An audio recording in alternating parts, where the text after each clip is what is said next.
அண்மைச் செய்தி. காலமுறை ஊதியத்தில் பணியாற்றி வரும் கிராம ஊராட்சி செயலாளர்களை அரசின் புதிய ஓய்வூதிய திட்டத்தில் சேர்க்காத திமுக அரசை கண்டித்து போராட்டம் நடைபெற்று வருகிறது. அண்மை தகவலாக பார்த்து வருகிறோம். காலமுறை ஊதியத்தில் பணியாற்றி வரும் கிராம ஊராட்சி செயலர்களை அரசின் புதிய ஓய்வூதிய திட்டத்தில் சேர்க்காத திமுக அரசை கண்டித்து போராட்டம் நடைபெற்று வருகிறது. சென்னை மாவட்ட ஆட்சியர் அலுவலகம் அருகே போராட்டத்தில் ஈடுபட்ட கிராம ஊராட்சி செயலர்கள் கைது செய்யப்பட்டுள்ளனர். அண்மை தகவலாக பார்த்து வருகிறோம். விவரங்களோடு இணைகிறார் எமது செய்தியாளர் ராம்குமார். வணக்கம் ராம்குமார், கள நிலவரம் என விரிவான தகவல்.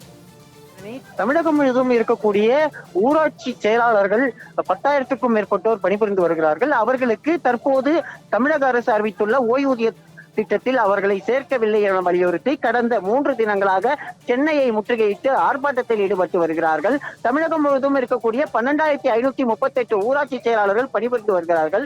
அந்த நிலையில தங்களுக்கு ஏற்கனவே 2018ஆம் ஆண்டு காலமுறை ஊதியம் வழங்கப்பட்ட நிலையில் தங்களுக்கும் ஓய்வூதியம் வழங்க வேண்டும் என வலியுறுத்தி இந்த போராட்டமானது நடைபெற்று வருகிறது.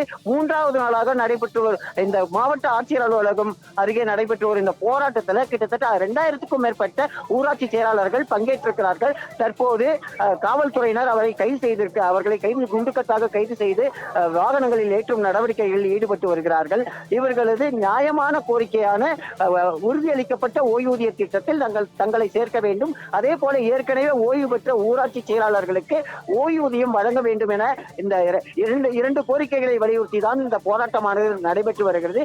கடந்த சட்டமன்ற தேர்தலின் போது திமுக தேர்தல் வாக்குறுதி கொடுத்தது. ஆனால் இதுவரை இந்த தேர்தல் வாக்குறுதியை விளம்பர திமுக அரசு நிறைவேற்றவில்லை. பல்வேறு கட்ட போராட்டங்கள் நடத்தியும் தங்களது கோரிக்கைகள் செவிசாய்க்கவில்லை. குறிப்பாக ஊராட்சி மன்ற செயலாளர்களோட பணி என்பது கிராமப்புறங்களில் உள்ள மக்களுக்கு தேவையான அடிப்படை வசதி, குடிநீர், கழிவு நீர் உள்ளிட்ட பல்வேறு அடிப்படை வசதிகளை செய்து கொடுப்பது இவர்களோட தலையாய வேலையா இருக்கு. இவர்கள் இல்லை என்றால் ஊராட்சியே கிராமப்புறங்களே இல்லை என்ற நிலைதான் இருந்து வருகிறது.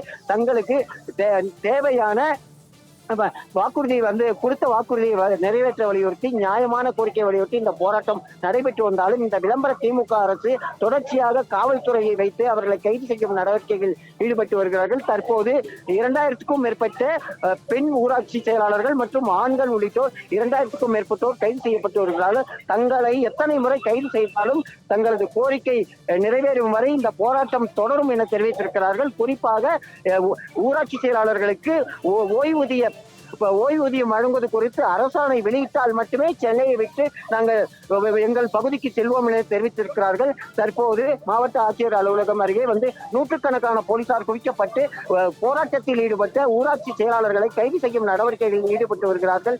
எத்தனை கைது நடவடிக்கை வந்தாலும், எத்தனை வழக்குகள் போட்டாலும் தங்களது போராட்டம் நிறைவேறும் வரை இந்த சென்னையை விட்டு அகல மாட்டோம் என தெரிவித்திருக்கிறார்கள். ஜனனி. ராம்குமார், தங்களுடைய விரிவான தகவலுக்கு நன்றி.